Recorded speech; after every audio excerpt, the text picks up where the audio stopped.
Good news, gardeners, it's definitely not too late to plant. And as first-timers ourselves, we put in our seedlings this week. Kate Garland showed us how to transfer these young plants into the ground. We had some taller seedlings that we actually had to kind of lay on their side so that we could allow those roots to develop along the stem. Tomatoes are one of the few plants that if you bury them deep, roots will develop on those stems so that the seedlings can be a lot sturdier. After pinching off the blossoms on taller seedlings, we push the dirt back in around the stem, staggering the plants down the row. And we planted all the indeterminate tomatoes close together on one end, and those are the tall vining types. Kate says we'll leave space at the end of the tomatoes for peppers.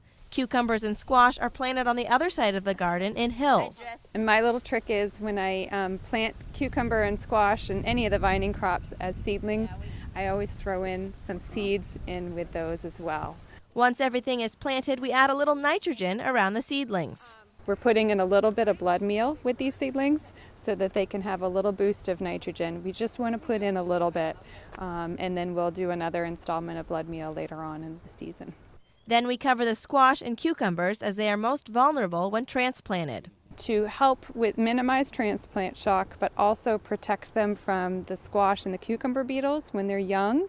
So we'll keep an eye on those seedlings, take the row cover off whenever we need to water, but by the time that they're ready to bloom, they're going to be a little bit more mature and able to tolerate a little bit of feeding from those insects. Kate says water, water, water. Half of a watering can for each tomato plant and a full one for each hill daily. Next week, we'll sow our seeds. In Bangor, this is Erin Thomas for ABC7 and Fox 22.